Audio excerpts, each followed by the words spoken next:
Yo guys, what is up? Moxsy here in our Borderlands 3 video, and today we are doing another episode of Moxsy's Bar, my weekly podcast that we record here live on Twitch on Sundays. Today we've got a few things to talk about, and we've now had time to sit and let the changes that were the level 53 patch register with us.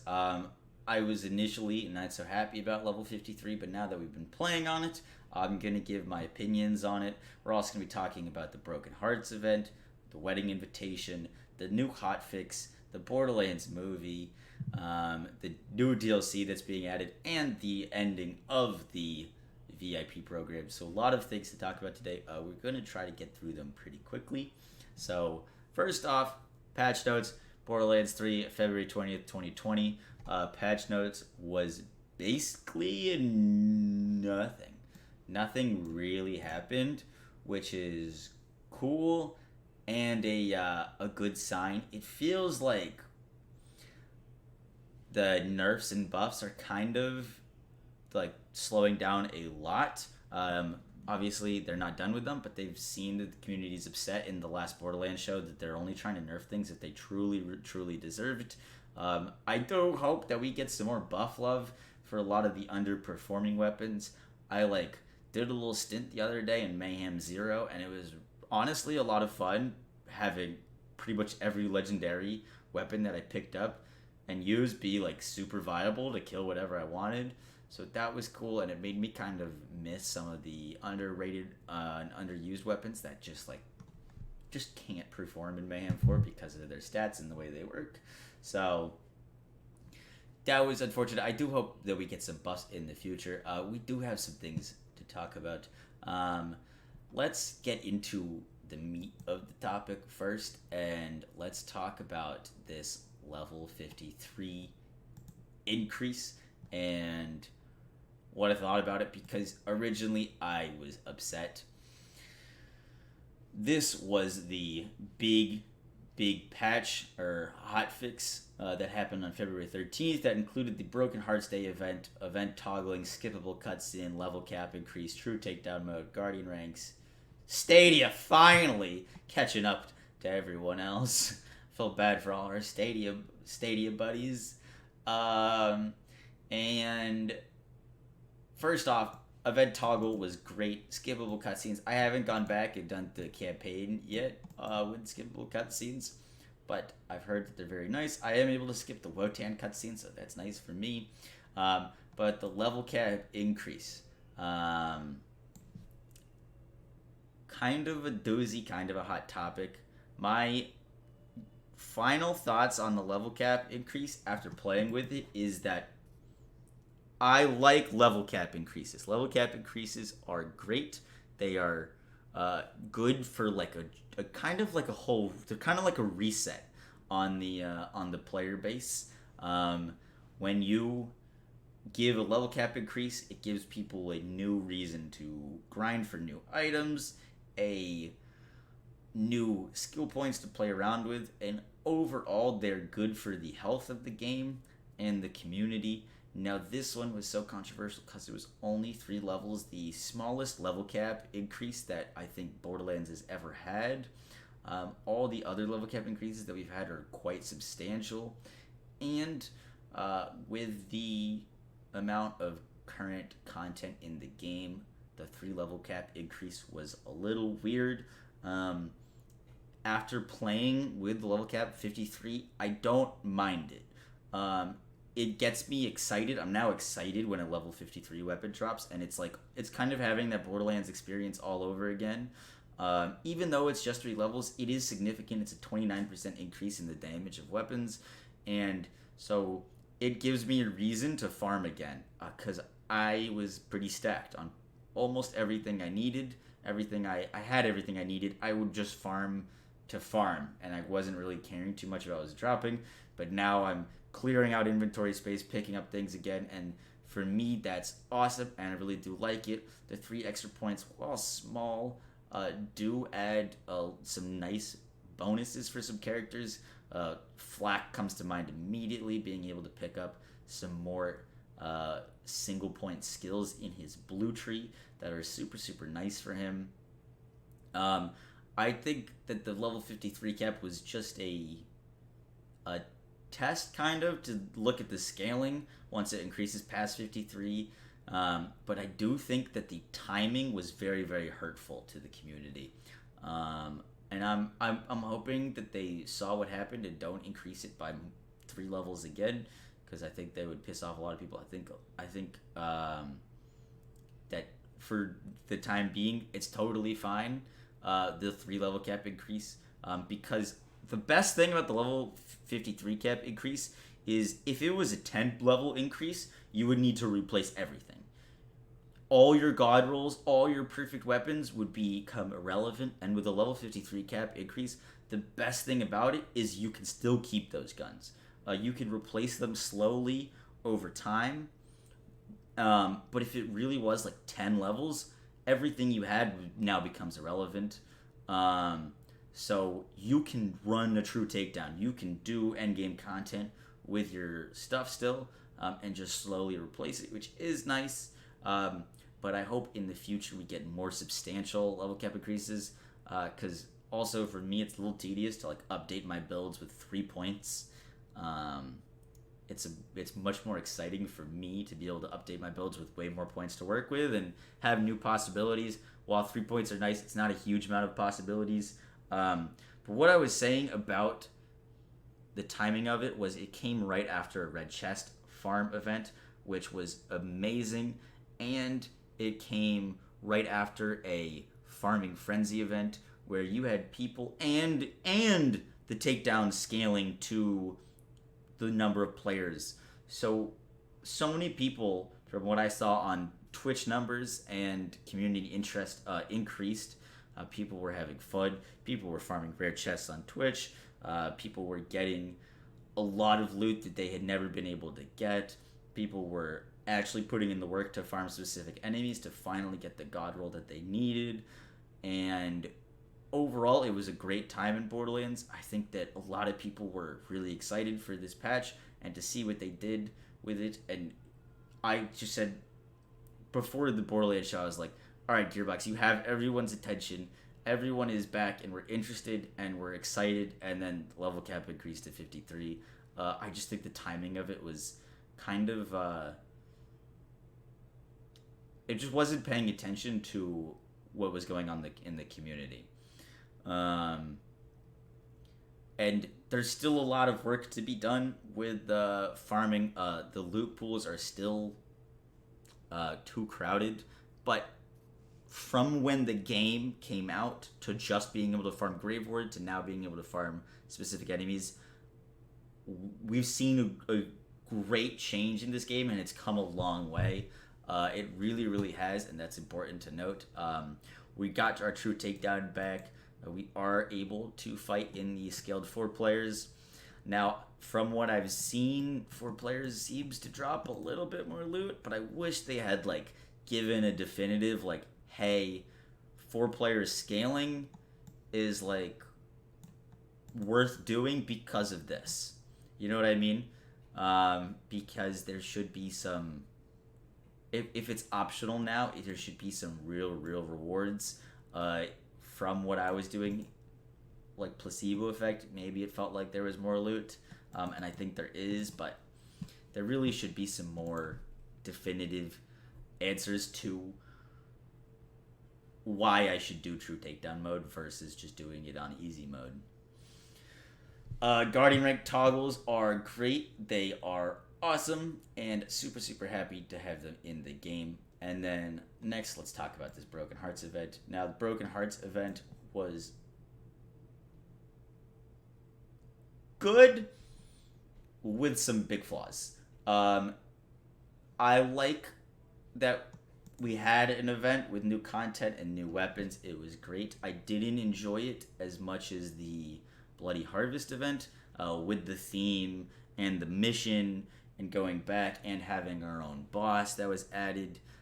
Broken Hearts Day event definitely had a lot less. It was shorter. It was only a week.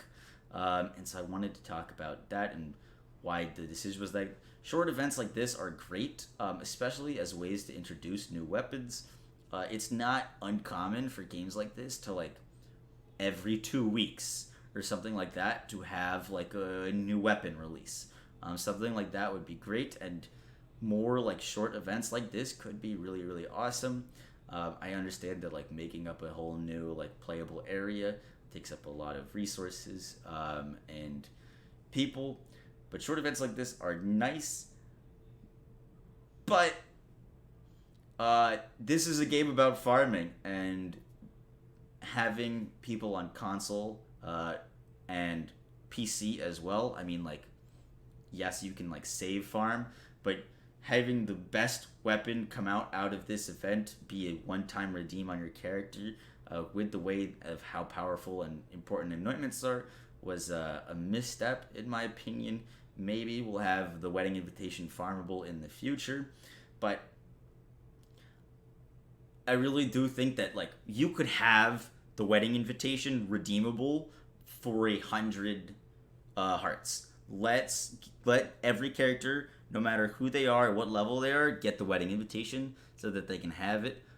But in addition to that, just so everyone can have it, give people a way to farm it and give them incentive to farm it. What if, like, this was just like a shower thought, but what if every time you did the takedown, you had a chance of getting the wedding invitation, something like that. But if you did the takedown in under 15 minutes, everyone in your party was guaranteed a random anointed one. But if you did it slower than 15 minutes, there was a chance of dropping a wedding invitation, anointed or unanointed. Something like that, where you inspire challenge and promote people who are working together. Like if you could run 4-player teams and like everyone in your party's guaranteed a random anointed wedding invitation if you do it in under 15 minutes, could be like a really really cool way to like, one, get people playing together, two, to get people playing the takedown, which is in my opinion like the best content in the game, three, reward them properly for being able to do it, and if they can't do it, give rewards to people that are still struggling because they still have a chance of getting it. Something like that would be really cool. And that's not blazing a trail. Like, that's not uncharted territory for a game to do something like that.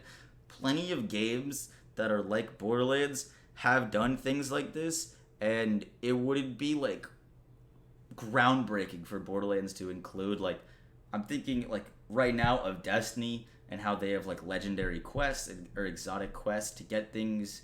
I think the Black Spindle or something like that. Like you had to do this event with buddies, and if you did it in a certain amount of time, you were guaranteed it. Why not include something like that into Borderlands, where you have you don't have to do it solo, you don't have to do it with a group, but if you can do it, you get rewarded, and you get rewarded with a timed weapon, and the better you can do it, the better your reward. A lot of that isn't being seen, and not by being seen, but like there isn't like a huge payoff to the different levels and different like inspiring people to get better loot and do better, because when you do that, you could increase the playability of the game. Another thing is, like, a perfect example of that is the Proving Grounds. The Proving Grounds have an incentive of, if you can do it in 5 minutes, your chance of loot is better. And you could get some legendaries out of your chest. But you could also get legendaries in 5 seconds by shooting Graveward with a rocket launcher. And you get the same legendaries and the same amount of good legendaries.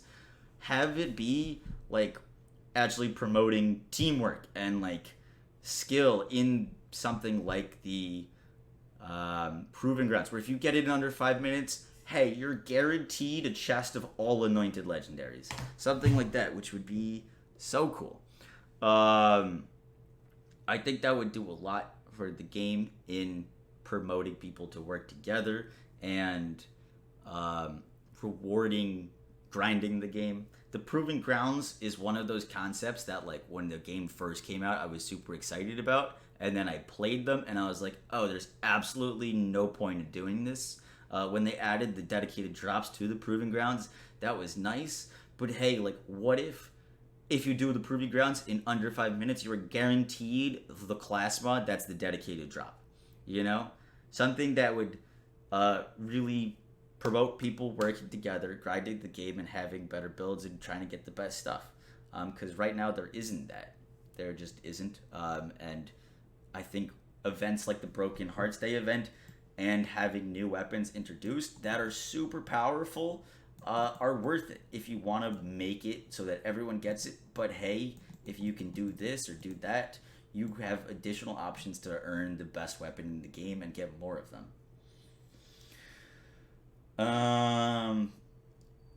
Next, let's talk about the ending of the Shift program, or the Vault Insider program. Now, I don't know about you guys, but I was pretty heavily invested into this program to get cool skins and stuff like that, and weapons before the game launched. If you are no idea what I'm talking about, the Vault Insider program was basically a way if you watched ads, if you participated in surveys, you basically earned points that you could then redeem to earn weapons in Borderlands 2, Borderlands the pre-sequel, I don't think Borderlands 1, and exclusive skins and heads. It was very cool, and it was kind of like something to do outside of the game that you could still like grind to get cool stuff. And so I'm sad to see it go. I'm not all that shocked because it dropped off like crazy after the launch of the game. It was definitely a good way to promote the game, but I'm kind of sad to see it go because there was a lot of things that they could do with it to reward people for being active outside of the game.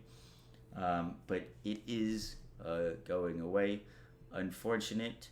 And I know a lot of people worked pretty hard to get all of those points, but I don't really understand why, because you could just keep having exclusive skins like every once in a while for it, and it's a free way to promote the game and get people sharing the game with their friends.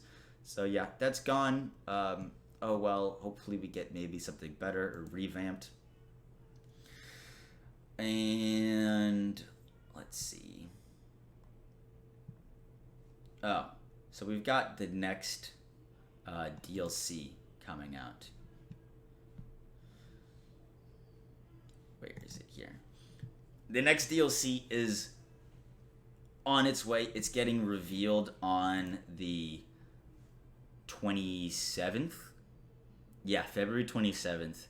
And if you haven't seen the teasers for it, it basically says like save the date February 27th with some like roses on it, and I'm pretty sure that it's going to be a wedding themed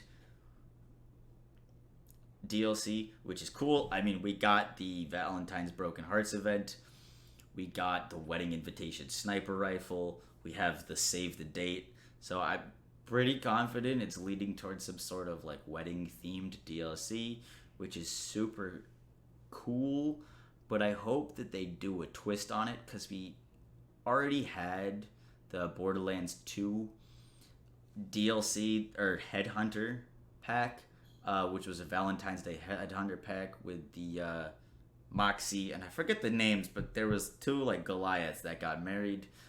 Obviously it's going to be different, but I hope, and I really, really, really do hope that we get some sort of raid boss, or some new actual like end game DLC content with this one. I thought that the Jackpot DLC was a great DLC running through it, but after you finished it, it was like, what else is there to do? The gear in it was good, all the gear that came with it, but it was also super easy to get. So you could like grind it. Like the ion cannon is like the best weapon in the game. When it launched, it was a guaranteed drop, making it super, super easy to get. So the actual longevity of the DLC was pretty bad. I don't see people farming the DLC very much anymore. Versus like when you had Borderlands 2 DLCs come out, People were farming the new Invincible boss that came out with it. People were farming the new bosses. They were getting their Seraph crystals to buy the new rarity gear that came out with the DLC. We haven't gotten any of that. So I really do hope that they step it up with this next DLC. A lot is on the line for them, I think, because it needs to be good. I will be live streaming the show. I wanted to go. I still am not sure if I'm gonna just buy tickets and go, because I really really want to go. It'd be fun to be there, but at the moment I'm not going. I'm probably live streaming it, but I have family in Boston, so I could get there and just hang out, which would be very very cool. And lastly, I think that's about as much as I wanted to cover. That's a short podcast, but I think I wrapped up most of my thoughts.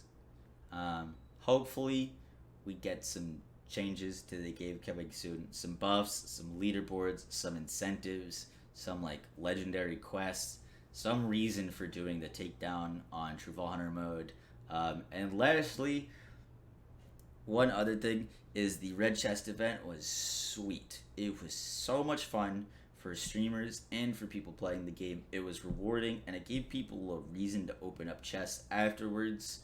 I think that event, or after they kill a boss, I think that event was a big plus for the community, and I really hope that we see it back, maybe once a week, every month.